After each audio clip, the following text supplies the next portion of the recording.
नमस्कार दोस्तों, कहानी क्राइम चैनल पर आपका स्वागत है। दोस्तों, आज की हमारी जो क्राइम की कहानी है वो है देश की राजधानी दिल्ली से। तो चलिए दोस्तों, शुरू करते हैं क्राइम की इस सच्ची कहानी को।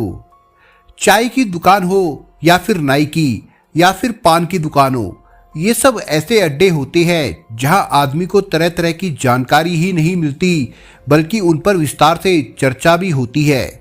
इंटरनेट क्रांति से पहले इन्हीं अड्डों पर इलाकों में घटने वाली घटनाओं की जानकारी आसानी से मिल जाती थी। अब भले ही दुनिया बहुत आगे निकल गई है, लेकिन आज भी ये दुकानें सूचनाओं की वाहक बनी हुई है।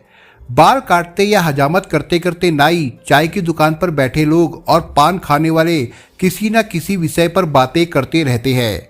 उत्तर पश्चिम दिल्ली के सराय पीपलथला के रहने वाले सरफराज की भी सराय पीपलथला में बाल काटने की दुकान थी। ये जगह एशिया की सबसे बड़ी आजादपुर मंडी से सटी हुई है। इस मंडी में हजारों लोगों को रोजगार मिला हुआ है। इस वजह से उसकी दुकान अच्छी चलती थी। उसकी दुकान पर हर तरह के लोग आते थे। उन्हीं में से उसका एक स्थायी ग्राहक था, ओमपाल सिंह। ओमपाल सिंह रोहिणी के जय अपार्टमेंट में अपने परिवार के साथ रहता था।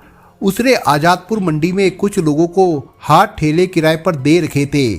उनसे किराया वसूलने के लिए वो रोजाना शाम को मंडी आता था। किराया वसूलने के बाद वो सरफराज की दुकान पर कुछ देर बैठकर उससे बातें करता था। बातों ही बातों में सरफराज को पता चल गया था कि ओमपाल पहले दिल्ली में ही मंडल रेल प्रबंधक ऑफिस में काम करता था, पर अपना काम ठीक से चल जाने के बाद उसने रेलवे की नौकरी छोड़ दी थी। एक दिन ओमपाल ने सरफराज को बताया कि डीआरएम ऑफिस में भले ही वो चतुर्थी श्रेणी कर्मचारी था, पर अधिकारियों से उसकी अच्छी जान पहचान थी, जिसका फायदा उठाकर उसने कई लोगों को रेलवे में चतुर्थी श्रेणी की नौकरी दिलवाई थी। ये जानकर सरफराज को लगा कि ओमपाल तो काफी काम का आदमी है, क्यों ना इससे फायदा उठाया जाए। दरअसल सरफराज का एक छोटा भाई था जिसका नाम था राशिद, और वो 12वीं तक पढ़ा था। पढ़ाई के बाद उसने सरकारी नौकरी के लिए काफ़ी कोशिश की, लेकिन जब नौकरी नहीं मिली तो भाई की दुकान पर काम करने लगा था। सरफराज ने सोचा कि अगर ओमपाल की मदद से भाई की नौकरी रेलवे में लग जाए तो अच्छा रहेगा। इस बारे में सरफराज ने ओमपाल से बात की तो उसने बताया कि वो राशिद की नौकरी तो लगवा देगा, पर इसमें कुछ खर्चा लगेगा। सरफराज ने पूछा, कितना खर्चा आएगा? ज़्यादा नहीं, बस 60,000 रुपये। डीआरएम ऑफिस में जिन साहब के जरिए ये काम होगा उन्हें पैसे देने पड़ेंगे, और रही बात मेरे मेहनताने की, तो जब राशिद की नौकरी लग जाएगी तो अपनी खुशी से मुझे जो दोगे वो मैं रख लूँगा। ओमपाल ने कहा। आज के ज़माने में चतुर्थी श्रेणी नौकरी के लिए 60,000 रुपये सरफराज की नज़रों में ज़्यादा नहीं थे। वो जानता था कि अब सरकारी नौकरी इतनी आसानी से मिलती कहाँ है। सरकारी विभाग में क्लर्क की जगह निकलने पर लाखों की संख्या में लोग आवेदन करते हैं। लोग मोटी रिश्वत देने को भी तैयार रहते हैं, सो अलग। इन सब बातों को देखते हुए सरफराज ने ओमपाल से अपने भाई की रेलवे में चतुर्थी श्रेणी की नौकरी लगवाने के लिए 60,000 रुपये देने की हामी भर ली। सरफराज भाई, राशिद की नौकरी तो लग ही जाएगी, इसके अलावा तुम्हारे किसी रिश्तेदार या दोस्त का कोई ऐसा बच्चा तो नहीं जो रेलवे में नौकरी करना चाहता हो? यदि कोई हो तो बात कर लो, राशिद के साथ साथ उसका भी काम हो जाएगा। ओमपाल ने कहा। हाँ, बच्चे तो है, इसके बारे में मैं 1-2 दिन में आपको बता दूंगा, सरफराज ने कहा। सरफराज के बराबर में गंगाराम की भी दुकान थी। वो दिल्ली के ही स्वरूप नगर में रहते थे। वो सरफराज को अपने बेरोजगार बेटे नीरज के बारे में बताते रहते थे। उसकी नौकरी को लेकर वो भी परेशान थे। सरफराज ने गंगाराम से उनके बेटे की रेलवे में नौकरी लगवाने की बात की। सरफराज की बात पर गंगाराम को पहले तो विश्वास ही नहीं हुआ, क्योंकि सरकारी नौकरी इतनी आसानी से भला कहाँ मिलती है। सरफराज ने जब उन्हें पूरी बात बताई तो गंगाराम को यकीन हो गया। तब उन्होंने कहा कि वो उनके बेटे नीरज के लिए भी बात कर ले। इसी तरह सरफराज ने अपने एक और दोस्त अशोक कुमार से बात की, जो शालीमार बाग के ही बीबी ब्लॉक में रहते थे। उनकी एक बेटी थी जो नर्सिंग का कोर्स करने के बाद घर में बैठी थी। बेटी की रेलवे में स्थायी नौकरी लगवाने के लिए अशोक कुमार ने भी 60,000 रुपये देने के लिए हामी भर दी। सरफराज ने ओमपाल सिंह की गंगाराम और अशोक कुमार से मुलाकात भी करा दी। ओमपाल से बात करने के बाद अशोक कुमार व गंगाराम को भी ओमपाल की बातों पर भरोसा हो गया। ओमपाल ने तीनों से पैसे का इंतजाम करने के लिए कह दिया। तीनों दोस्त इस बात को लेकर खुश थे कि उनके बच्चों की नौकरी लग रही है। इसके बाद 13 जून 2017 को उन्होंने ओमपाल सिंह को 1,80,000 रुपये दे दिए।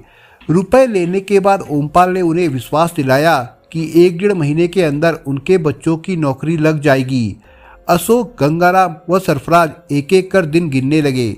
विश्वास जमाने के लिए ओमपाल ने फॉर्म वगैरह भी भरवा लिए थे। जब 2 महीने बाद भी बच्चों की नौकरी नहीं लगी तो ओमपाल सभी को कोई ना कोई बहाना बनाकर टालने लगा। कुछ दिनों तक वे उसकी बातों पर विश्वास करते रहे। बाद में ओमपाल ने सरफराज की दुकान पर आना बंद कर दिया तो सभी को चिंता हुई।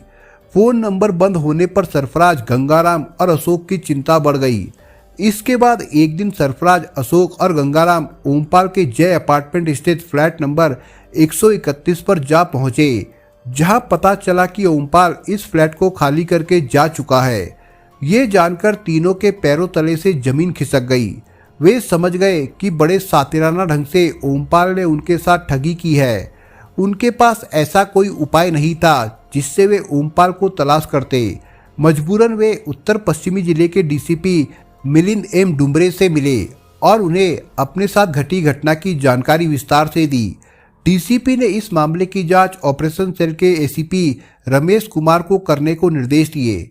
एसीपी रमेश कुमार ने इस मामले को सुलझाने के लिए स्पेशल स्टाफ के इंस्पेक्टर कुलदीप सिंह के नेतृत्व में एक टीम गठित की, जिसमें तेज तर्रार SI Akhilesh Vajpayee, head constable Rahul Kumar, Dilbagh Singh, Vikas Kumar, constable Umesh Singh आदि को शामिल किया गया। टीम ने सबसे पहले ओमपाल के फोन नंबर की सीडीआर निकलवाई। पिछले 6 महीने की सीडीआर का अध्ययन करने के बाद एसआई अखिलेश वाजपेयी ने उन फोन नंबरों को चिन्हित किया जिन पर ओमपाल की बातें हुई थी। उनमें से कुछ फोन नंबर ओमपाल के रिश्तेदारों के थे। उन पर दबाव बनाकर एसआई अखिलेश को ओम प्रकाश का वो ठिकाना मिल गया जहां वो रह रहा था। जानकारी मिली कि वो सोनीपत स्थित टीडीआई कोंडली के C3 टावर में रह रहा है। ठिकाना मिलने के बाद पुलिस टीम ने 14 नवंबर 2017 को टीडीआई कोंडली स्थित ओमपाल के फ्लैट पर दबिश दी तो वो वहां पर मिल गया। उसे हिरासत में लेकर पुलिस दिल्ली लौट आई। स्पेशल स्टाफ ऑफिस में जब उससे सरफराज, गंगाराम और अशोक कुमार से ठगी किए जाने के बारे में पूछताछ की गई तो उसने बड़ी आसानी से स्वीकार कर लिया कि उसने रेलवे में नौकरी लगवाने का झांसा देकर तीनों से 1,80,000 रुपये लिए थे। सख्ती से की गई पूछताछ में उसने ये भी स्वीकार कर लिया कि अब तक वो 20 से ज़्यादा लोगों से इसी तरह पैसे ले चुका है। इससे पहले भी ठगी के मामले में वो दिल्ली पुलिस की क्राइम ब्रांच द्वारा गिरफ्तार किया जा चुका है। विस्तार से पूछताछ के बाद इस रेलवे कर्मचारी के ठग बनने की जो कहानी सामने आई वो कुछ इस प्रकार से है। उत्तर पूर्वी दिल्ली के मंडोली में रहने वाला ओमपाल सिंह दिल्ली के डीआरएम ऑफिस में चतुर्थी श्रेणी कर्मचारी था। उसकी ये नौकरी सन 1992 में लगी थी। इस नौकरी से वो अपना घर परिवार चलाता था। जैसे जैसे उसका परिवार बढ़ता जा रहा था वैसे वैसे खर्चे भी बढ़ते जा रहे थे, पर आमदनी सीमित थी जिससे घर चलाने में परेशानी हो रही थी। ओमपाल सोचा करता था कि वह ऐसा क्या काम करे जिससे उसके पास पैसों की कोई कमी ना रहे। ओमपाल के साथ काम करने वाले संदीप कुमार से अच्छी दोस्ती थी। वो उससे अपनी परेशानी बताता रहता था। वो भी 4th क्लास कर्मचारी था। उसकी भी यही समस्या थी, पर वो अपनी ये परेशानी किसी को नहीं बताता था। दोनों ही शॉर्टकट तरीके से मोटी कमाई करने के तरीके पर विचार करने लगे। दोनों ने रेलवे में 4th क्लास कर्मचारी की नौकरी लगवाने के नाम पर लोगों से पैसे ऐंठने शुरू कर दिए। तमाम लोगों से उन्होंने लाखों रुपए इकट्ठा कर लिए, पर किसी की नौकरी नहीं लगी। जिन लोगों ने इन्हें पैसे दिए थे उन्होंने इनसे अपने पैसे मांगने शुरू कर दिए। तब दोनों कुछ दिनों के लिए भूमिगत हो गए थे। लोगों ने दिल्ली पुलिस के क्राइम ब्रांच थाने में धारा 420, 406 के तहत रिपोर्ट दर्ज करा दी। ये बात सन 2011 की है। रिपोर्ट दर्ज होने के बाद क्राइम ब्रांच ने ओमपाल और उसके दोस्त को भर्ती घोटाले में गिरफ्तार कर जेल भेज दिया था। इसके बाद रेलवे ने दोनों आरोपियों को बर्खास्त कर दिया था। जेल से जमानत पर छूटने के बाद ओमपाल ने रोहिणी में जय अपार्टमेंट में किराए पर फ्लैट ले लिया और आजादपुर मंडी में किराए पर हाथ ठेले देने का धंधा शुरू कर दिया। इस काम से उसे अच्छी कमाई होने लगी, पर उसे तो चस्का मोटी कमाई का लग चुका था। लिहाजा उसने फिर से लोगों को रेलवे में नौकरी दिलवाने का झांसा देकर ठगना शुरू कर दिया। सराय पीपलथला के सरफराज, स्वरूप नगर निवासी गंगाराम और शालीमार बाग के अशोक कुमार ने भी उसके झांसे में आकर उसे 1,80,000 रुपए दे दिए थे। पूछताछ में ओमपाल ने बताया कि वो करीब 20 लोगों से रेलवे में नौकरी दिलवाने के नाम पर लाखों रुपए ठग चुका है। उसकी निशानदेही पर पुलिस ने रेलवे के आवेदन पत्र, सीनियर डीसीएम उत्तर रेलवे की मुहर और उनके हस्ताक्षर युक्त पेपर, रेलवे के वाटरमार्क पेपर भी आदि बरामद किए।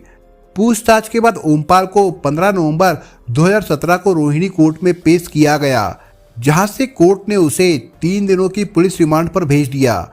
इसके बाद उसे पुनः न्यायालय में पेश करके जेल भेज दिया गया था। फिलहाल अभियुक्त अभी जेल में बंद है और उसकी जमानत भी नहीं हुई थी।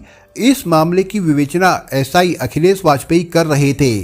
दोस्तों, इस कहानी के बारे में आपके विचार क्या है, हमें कमेंट बॉक्स में जरूर बताएं। और दोस्तों, अगर आपको हमारा काम पसंद आया हो तो वीडियो को लाइक शेयर जरूर करिए।